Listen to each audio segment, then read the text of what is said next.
மயிலாடுதுறையில் மத்திய அரசின் மக்கள் விரோத தொழிலாளர் விவசாயிகள் விரோத கொள்கையை கண்டித்து மத்திய தொழிற்சங்கங்கள் மற்றும் ஐக்கிய விவசாயிகள் முன்னணியினர் பொது வேலைநிறுத்தத்தை முன்னிட்டு மயிலாடுதுறையில் சாலை மறியல் போராட்டத்தில் ஈடுபட்டனர். மயிலாடுதுறை தலைமை தபால் நிலையம் முன்பு LPF, AITUC, CITU, AICCTU, INTUC, SKM தொழிற்சங்கத்தினர் பல்வேறு கோரிக்கைகளை வலியுறுத்தி கண்டன ஆர்ப்பாட்டத்தில் ஈடுபட்டனர். அப்போது விவசாயி அன்பழகன் இந்தியில் உரையாற்றி பிரதமர் மோடிக்கு கண்டனம் தெரிவித்தார்.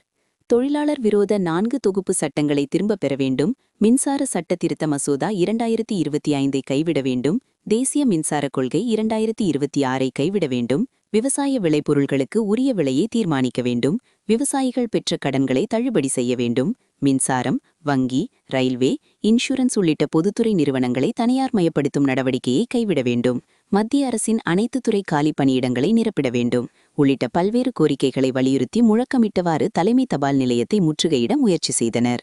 போலீசார் வைத்திருந்த பேரிகார்டை தள்ளிக்கொண்டு உள்ளே செல்ல முயன்றதால் லேசான தள்ளுமுள்ளு ஏற்பட்டது. போலீசார் அனைவரையும் தடுத்த நிலையில் சாலை மறியல் போராட்டத்தில் ஈடுபட்டு கோரிக்கைகளை வலியுறுத்தி கண்டனம் முழக்கமிட்டனர். போராட்டத்தில் ஈடுபட்ட 300க்கும் மேற்பட்டோர் கைது செய்யப்பட்டனர். இந்த போராட்டத்தால் அரை மணி நேரம் போக்குவரத்து பாதிக்கப்பட்டது.